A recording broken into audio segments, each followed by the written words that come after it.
The Ones Who Walk Away from OMELAS by Ursula.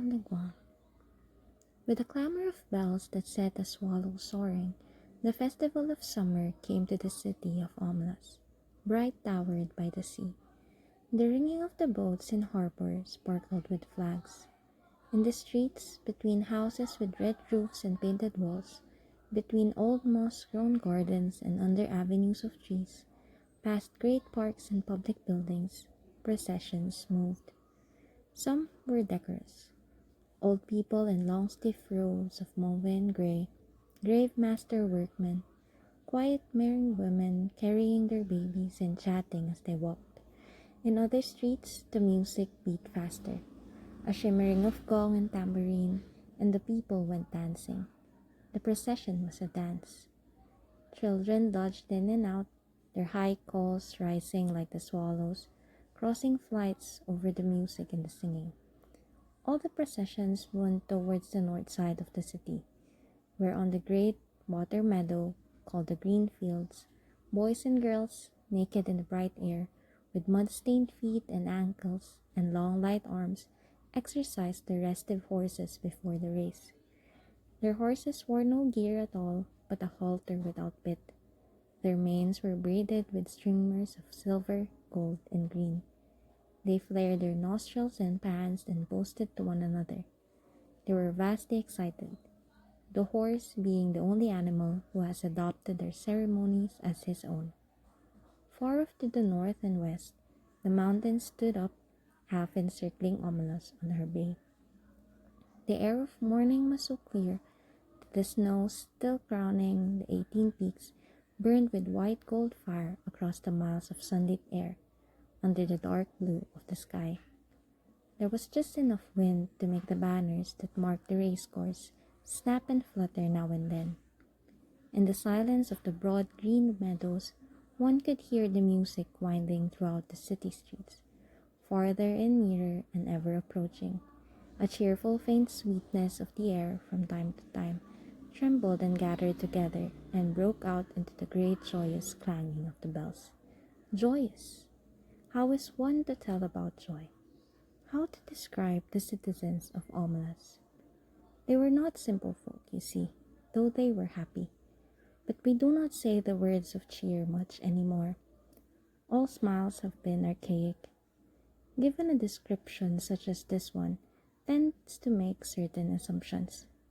Given a description such as this one tends to look next for the king, mounted on a splendid stallion and surrounded by his noble knights, or perhaps in a golden litter, borne by great muscle slaves.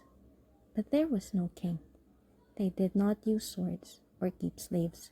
They were not barbarians. I do not know the rules and laws of their society, but I suspect that they were singularly few. As they did without monarchy and slavery, so they also got on without the stock exchange, the advertisement, the secret police, and the bomb. Yet I repeat that these were not simple folk, not those that shepherds, noble savages, land utopians. They were not less complex than us.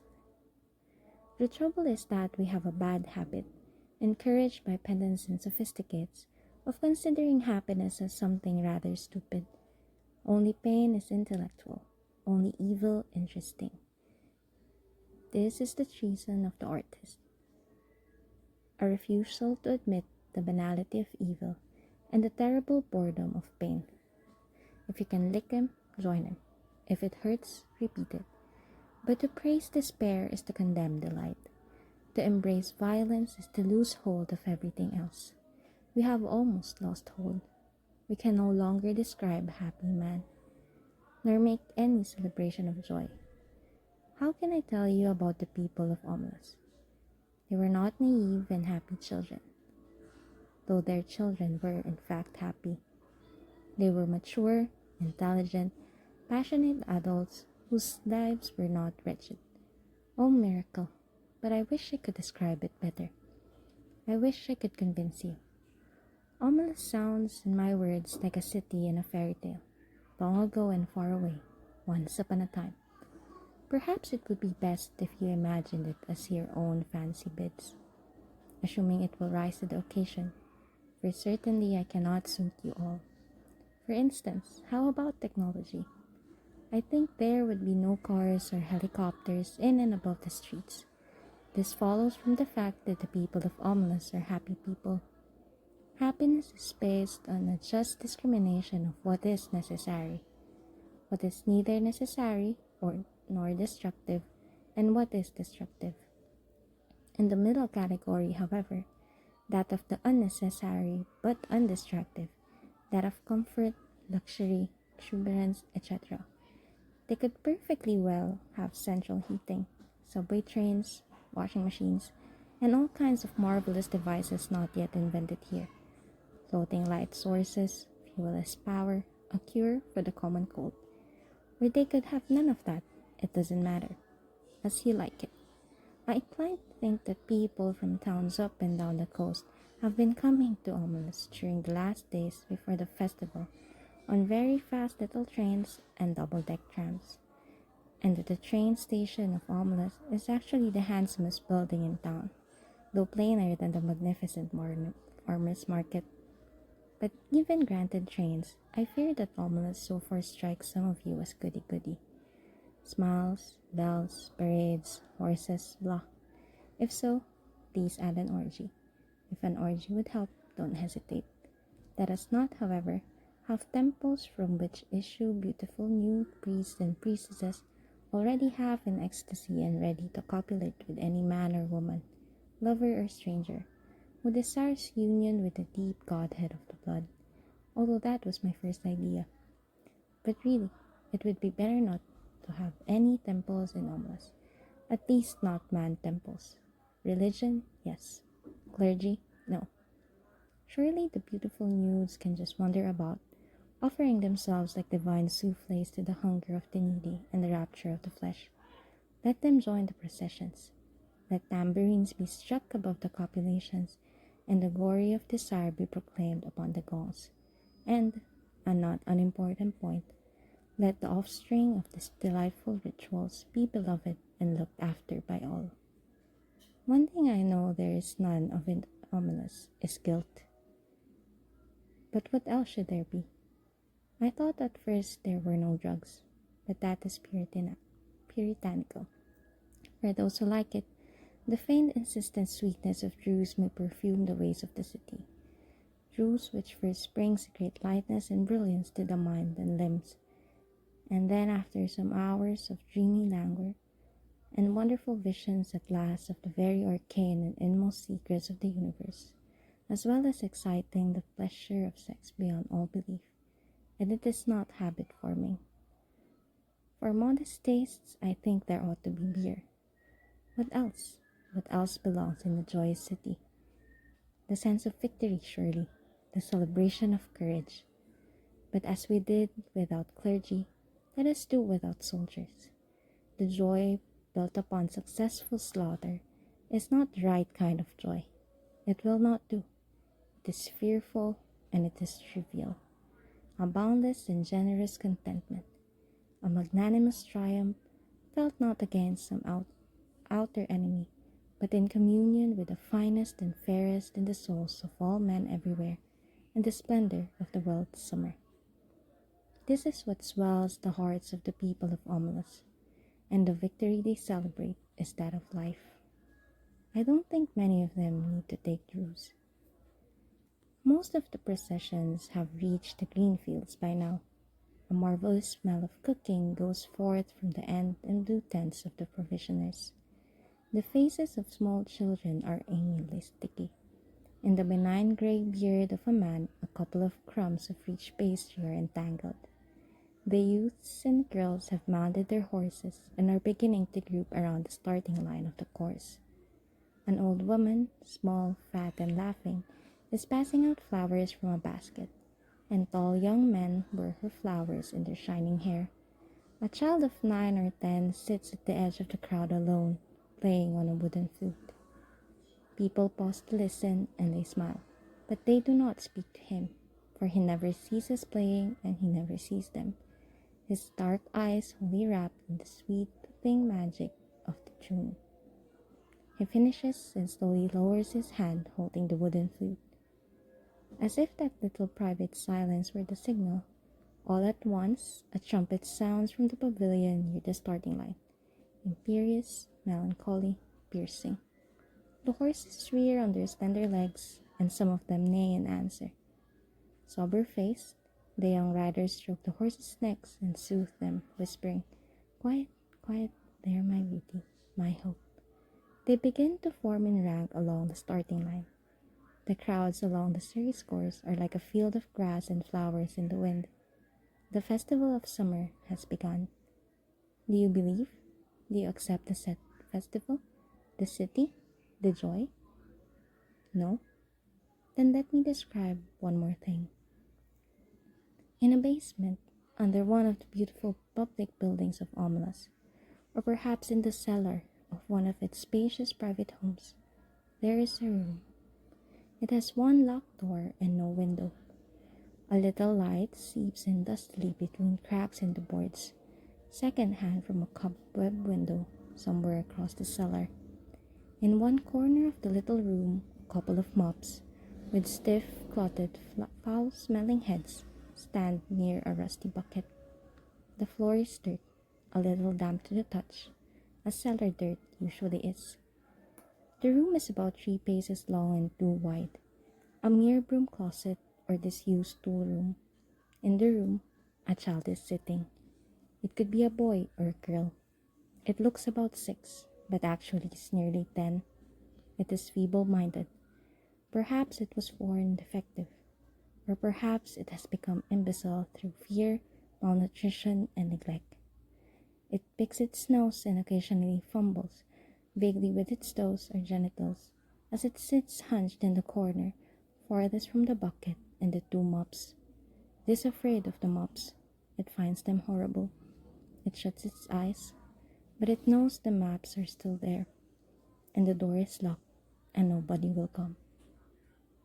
The door is always locked, and nobody ever comes, except that sometimes the child has no understanding of time or interval.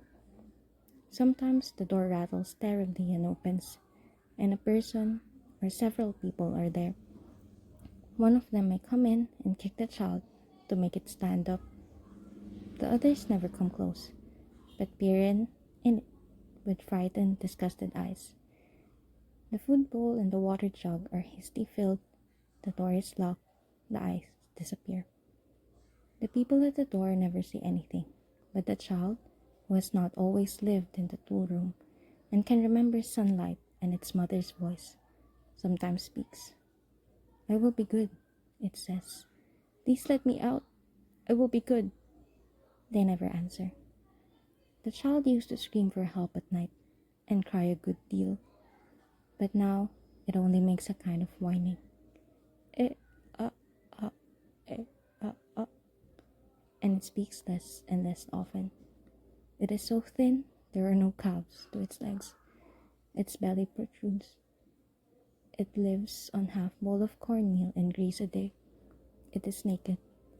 Its buttocks and thighs are a mass of festered sores as it sits in its own excrement continually.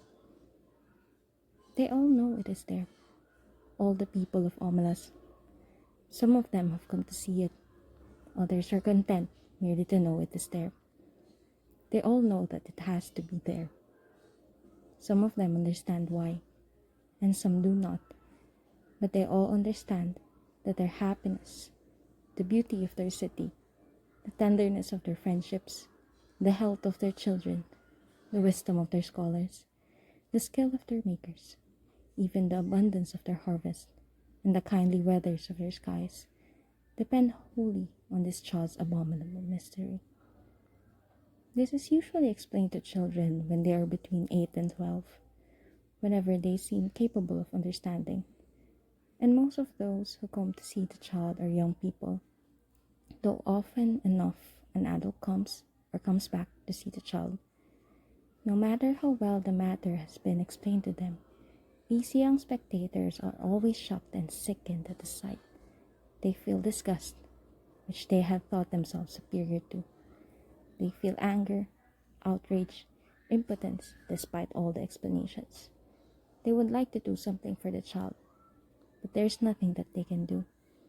If the child were brought up into the sunlight out of that vile place, if it were cleaned and fed and comforted, that would be a good thing indeed. But if it were done in that day and hour, all the prosperity and beauty and delight of OMELAS would wither and be destroyed. Those are the terms. To exchange all the goodness and grace of every life in OMELAS for that single small improvement. To throw away the happiness of thousands for the chance of happiness of one. That would be to let guilt within the walls indeed. The terms are strict and absolute. There may not even be a kind word spoken to the child. Often the young people go home in tears, or in a tearless rage, when they have seen the child and face this terrible paradox. They may brood over it for weeks or years, but as time goes on, they begin to realize that even if the child could be released, it would not get much good of its freedom. A little vague pleasure of warmth and food won't reeled out, but little more. It is too degraded and imbecile to know any real joy.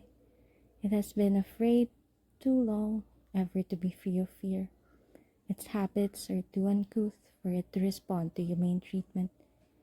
Indeed, after so long, it would probably be wretched without walls about it to protect it, and the darkness for its eyes, and its own excrement to sit in. Their tears at the bitter injustice dry when they begin to perceive the terrible justice of reality, and to accept it. Yet it is their tears and anger, the trying of their generosity, and acceptance of their helplessness, which are perhaps the true source of the splendor of their lives. Theirs is no vapid, irresponsible happiness. They know that they, like the child, are not free. They know compassion. It is the existence of the child, and their knowledge of its existence, that makes possible the nobility of their architecture, the poignancy of their music, the profundity of their science. It is because of the child that they are so gentle with children. They know that if the wretched one were not there sniveling in the dark, the other one, the flute player, could make no joyful music as the young riders line up in their beauty for the race in the sunlight of the first morning of summer. Now do you believe them? Are they not more credible? But there is one more thing to tell, and this is quite incredible. At times, one of the adolescent girls or boys would go see the child, does not go home to weep or rage, does not in fact go home at all. Sometimes also a man or a woman, much older, falls silent for a day or two, then leaves home. These people go out into the street and walk down the street alone. They keep walking and walk straight out of the city of OMELAS, through the beautiful gates. They keep walking across the farmlands of OMELAS. Each one goes alone, youth or girl, man or woman. Night falls. The traveler must pass down village streets, between the houses with yellow-lit windows, and on out into the darkness of the fields. Each alone, they go west or north, towards the mountains. They go on. They leave OMELAS. They walk ahead into the darkness, and they do not come back. The place they go towards is a place even less imaginable to most of us than the city of happiness. I cannot describe it at all. It is possible that it does not exist, but they seem to know where they are going, the ones who walk away from OMELAS.